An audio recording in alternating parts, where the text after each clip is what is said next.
আসসালামু আলাইকুম দর্শক। প্রচন্ড লোডশেডিং এর ভিতরে আজকে বৃহস্পতিবার সকালে দোকান খোলার পরপরই লোডশেডিং, একদম সকাল থেকে লোডশেডিং। তো দেখেন আমাদের যে পাওয়ার স্টেশনটা ছিল এটা দিয়ে তো আমাদের সিসি ক্যামেরা গুলা চলে রাত্রে, প্লাস ওয়াইফাই রাউটারটা কানেকশন থাকে। তো এটা চার্জ শেষ, আমাদের লং রান ইন্টেলিজেন্ট যেটা অলরেডি আমাদের চার্জ এটা শেষ হয়ে গেছে। এরপরে হচ্ছে আমরা গত মঙ্গলবারে যেটা ইউজ করছি ইলেকট্রোরান 500 অল ইন অন, এটা অলরেডি চার্জ শেষ হয়ে গেছে।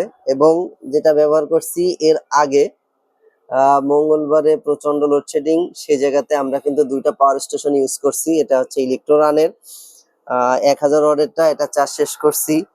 এটা চার্জ শেষ হয়ে গেছে, যেহেতু মঙ্গলবারে বন্ধ হয়ে গেছিল এরপরে আমরা আর পাওয়ার স্টেশন গুলোতে চার্জ করতে পারিনি। এবং এই আজকে ফাইনালি আসার পরে আমি দোকানে দেখি যে দোকান অন্ধকার। এখন আসে ইলেকট্রোরানের এই 300 ওয়াটের পোর্টেবল পাওয়ার স্টেশনটা আমরা ব্যবহার করতেছি।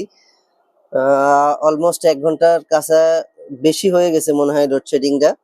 আমাদের এটা চলতেছে ইনশাল্লাহ। আমাদের দেখেন আমাদের পিসি চলতেছে, ল্যাপটপ চলতেছে, এবং যে সিলিং ফ্যান একটা লাইট অন করে রাখছি, একটা লাইট অন করে রেখে আমাদের টোটাল সিস্টেমটা আমরা রান করছি ইনশাল্লাহ।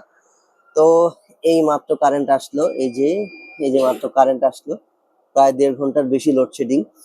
তো এই পাওয়ার স্টেশন গুলো আমাদের যেহেতু সোর্স একটা চার্জ করার জন্য অনলি ফর কারেন্ট, তো যারা এই পাওয়ার স্টেশন গুলো নিতে চাচ্ছেন অবশ্যই আমার পরামর্শ থাকবে সাথে সোলার সিস্টেমটা নেওয়াটাই বেটার।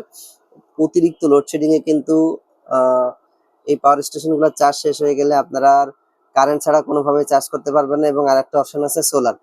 তো যারা এই পাওয়ার স্টেশন গুলো পারচেস করতে চাচ্ছেন অবশ্যই যোগাযোগ করবেন। আইপিএস অ্যাডভাইজার বিডিতে প্রচুর পরিমাণ স্টক অ্যাভেলেবেল আছে, আইপিএস অ্যাভেলেবেল আছে, হাইব্রিড ইনভার্টার অ্যাভেলেবেল আছে। তো যারা পারচেস করতে চাচ্ছেন অবশ্যই যোগাযোগ করবেন আমাদের সাথে। আসসালামু আলাইকুম।